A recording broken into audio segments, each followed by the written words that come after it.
Okay.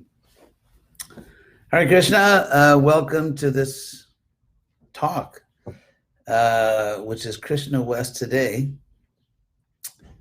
I thought it would be good to try to summarize where we stand right now, how we got here, and where we are trying to go. So I'll begin with a very brief summary of how this all began. Try to make this brief. Many years ago, I don't even know anymore how many years ago, maybe 10 years ago, 15 years ago, I don't even know how it began. So therefore I think it's Krishna. If something happens in your life and it's really important and you have no idea how you even got into it, then one theory is it was Krishna. And so at a certain point in my life, I achieved a certain, anyway, without going into all the details, I began to ask a question: what is Vedic? Because we use the word Vedic to describe many, many things. And so I thought, what is actually Vedic in a historical sense? I mean, you could say that anything is Vedic if it is approved by or not contradicted by our Shastras. But that's too broad a definition. You could say that, for example, there's no Vedic conjunction against surfing. So therefore surfing is Vedic because you get exercise and you're appreciating the creation of God. So obviously we don't want a definition which is so broad that it's not really helpful. So Vedic, I took Vedic to mean, and again, we're using the word Vedic in a special sense. I won't go into that discussion here, but using the word Vedic the way ISKCON uses the word. I took Vedic to mean something which is an essential characteristic, an important characteristic of the culture we've received from Krishna through disciplic succession, through Prabhupada. And so an important principle, something which is not just a detail, but really an important principle of the culture that Krishna himself gave to us, such as Varnashram. Varnashram is certainly Vedic culture. Krishna Bhakti is the perfection of Vedic culture. And so, but there were so many other things that people were calling Vedic: Vedic dress, Vedic architecture, Vedic cuisine, Vedic, so many things. And so I thought, is that really Vedic?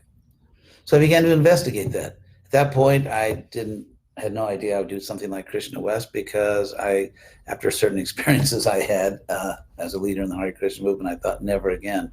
I never again want to put myself in that position. So it was an intellectual exercise. I thought, for my own edification, just so that I have a clear understanding, and perhaps I can help other people who are interested to have a clear understanding. What is Vedic? What is actually Vedic culture?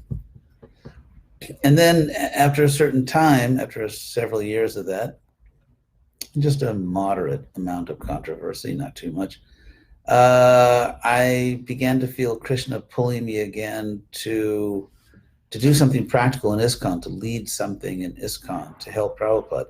It was obvious to me that the Hare Krishna movement needed help. I mean, that's in one perspective. From the highest perspective, only Krishna can spread his movement, and the movement is really just Krishna's movement, Lord Chaitanya's movement, and Krishna does not need our help. But in the ordinary sense of the word, ISKCON needed a lot of help. So then somehow or other, I sort of remember the time and place. I don't remember how, but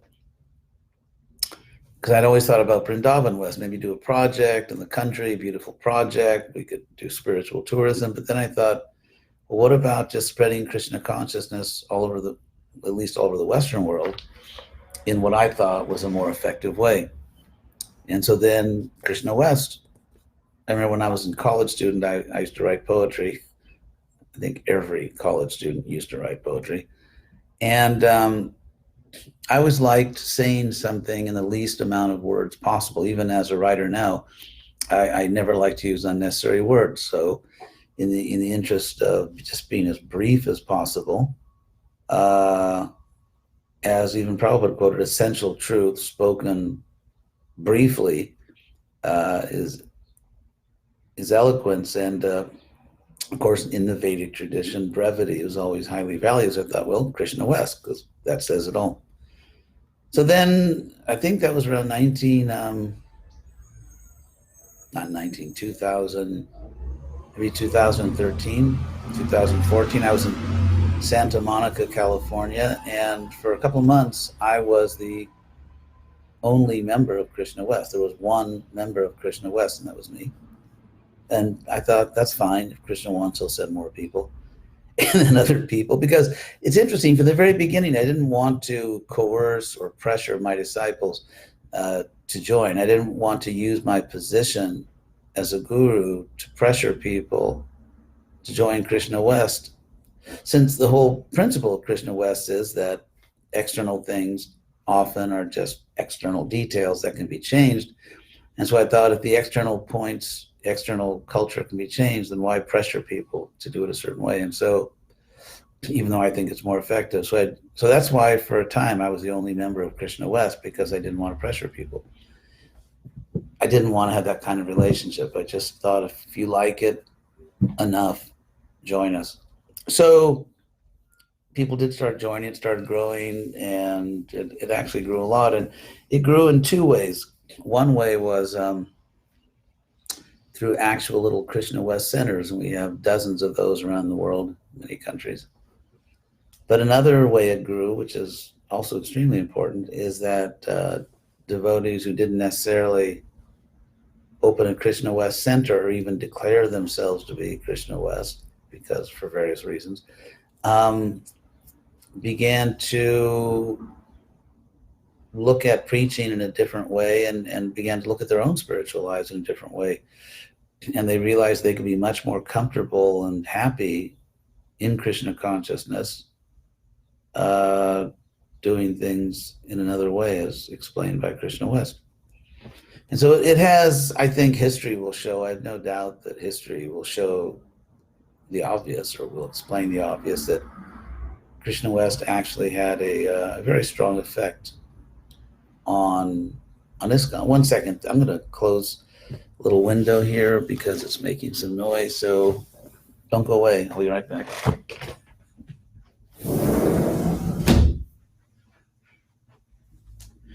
You see that? I kept my promise. I returned. So, and then it kept growing. I get letters all the time from devotees in many, many countries, and very moving letters, eloquent letters, letters that when they explain how these ideas have benefited them in their spiritual life and their family life, with their spouses, with their children, with just in many ways, in their preaching.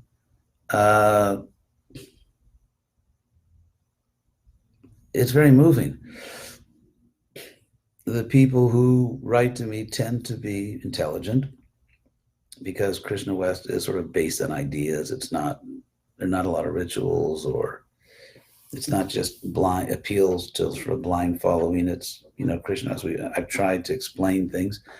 So we tend to get a lot of thoughtful, intelligent people, and often the letters I receive are very eloquent, very moving letters from very good, sincere, intelligent people. So that's been very, very encouraging.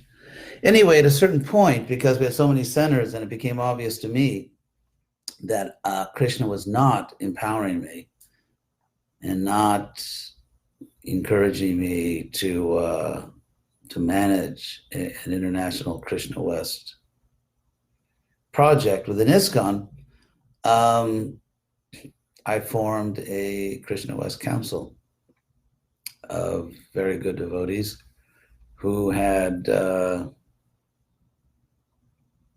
done some significant service for our project. And that council has been functioning for over a year now. And I have great confidence in that group because they're very sincere devotees. They're completely loyal to ISKCON, to Prabhupada. They are inspired by and committed to Krishna West, and they're intelligent, and they're managing things. So that's one reality right now, is that I have, because of other duties, I personally now, after more years, than I will admit, because it's embarrassing, but I finally finished one novel, and I'm working full-time in the Mahabharata, and so the Mahabharata is actually much more advanced than it ever has been, my version of it, and I hope to finish it within a year. That's, I think, a rational hope, to finish the whole thing within a year. I really love the way it's coming out. And also, as the body gets older, one's abilities and limitations change. I won't say they diminish, because I can do things now I couldn't do when I was younger, and there were things I could do when I was younger I can't do now. And so one of the things that I'm quite sure Krishna does not want me to do now is manage.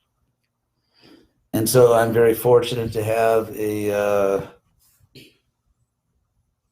an outstanding group of devotees who are willing and able to do that. And so that's the Krishna West Council. And we are refining it in the sense of, developing more efficient ways for the council to function. And so apart from Mahabharata and Krishna West, also I feel that Krishna is calling me to also engage in a philosophy project. As you know, Krishna inspired Prabhupada to establish a Bhaktivedanta Institute, a science institute. And of course, if you listen to Prabhupada's talks on that, life comes from life and so on, then it's clear that what Prabhupada really wanted to establish was not a science institute, but a philosophy of science institute. Because to show that life comes from life, life doesn't come from life, of course, one has to understand all the relevant science. And philosophers of science have to know science as well as scientists in order to do their job. But ultimately, we want to show that life comes from life, that we want to defeat the, frankly, somewhat stupid philosophy called materialism, and establish higher principles. And so a very good friend of mine, Brahmatirtha, has done an extraordinary service to Prabhupada in really reviving the International Bhaktivedanta Institute. He's working with dozens of devotee scientists and scholars around the world. He's done a great job. And so I've helped him, tried to help him in different ways. And so I also feel that based on the way that Krishna is empowering me and the ways he's not empowering me, that once I finish the Mahabharata, I would like to really give some attention to establishing once and for all, or at least for our time, philosophically, through serious philosophy, some of the essential principles of our teachings. Of course, I have disciples who are philosophers, and they're going to help with that, or I'm going to help them. And so, anyway, so we have the Krishna West Council. The reason I mention that is because Krishna is making it more and more clear that it is not my service to manage Krishna West, although I try to inspire the devotees and I try to give them a certain spiritual vision and maybe a few tips, even on organization, without getting really involved. And that's actually what Prabhupada always wanted to do. Prabhupada always used to say that he wanted to sit down and write and not manage. And so by his mercy, I think I now have that opportunity. So that's where Krishna West stands right now. It's growing. It's growing in many ways. It's growing in the sense that more and more devotees are coming forward and want to do Krishna West projects. And more devotees are willing to publicly identify themselves as members of the Krishna West project. When we first started, I'll just speak very briefly on that. We study normal human psychology, especially group psychology, social psychology. ISKCON was an organization which, for very good reasons, has always been centered on Krishna consciousness through Prabhupada as the founder of Charya. And therefore, any threat to or challenge to Prabhupada's authority really threatens ISKCON, becomes an existential threat to the Hare Krishna movement. And so it's understandable that people who are not, let's say, trained philosophers, or who just don't really have the habit of engaging in, how do you say, intellectual discussions, just sort of learned discussions on topics related to Krishna consciousness, people that's just not part of their daily life. When they hear something that sounds different from what they've always heard, there can be a type of panic response, or, the sky is falling. And so when I began Krishna West, in fairness to the critics, I was discussing other things, hermeneutic issues, but in terms of what Krishna West was, the response to it, I think there was a certain negative response, which I believe history will clearly show was a bit irrational and not really based on what was going on. So it just took a while to sort that out. That's, again, it's sort of a natural response. People who are, if you're a member of a closed society in which everyone kind of talks the same way and says the same thing, some people say it more eloquently or more powerfully than others, but basically everyone kind of talks the same way with the same vocabulary. And then someone comes along who's a leader in that society that says things in a different way, and even challenges some of the things that are being said on the grounds that they're details, not basic principles. It is pretty predictable, more or less predictable and normal, that there is this somewhat violent response or this allergic reaction. It's like if the body is sick and you give some medicine, which is really medicine, the body can't recognize that there can be an allergic reaction even to something which is beneficial to the body. So in my view, that's something like what happened with Krishna West. And it's taken several years, but years ago, actually, in 2017, I believe, which is now 2.5 years ago, I went to Jane and really settled things with the GVC. I was on the GVC until recently for 2 years. And so I think, at least from our side, and from almost all the leaders I know, the war is over. We're not fighting each other. Everything is peaceful, and everyone can just try their best to serve Prabhupada according to their own inspiration.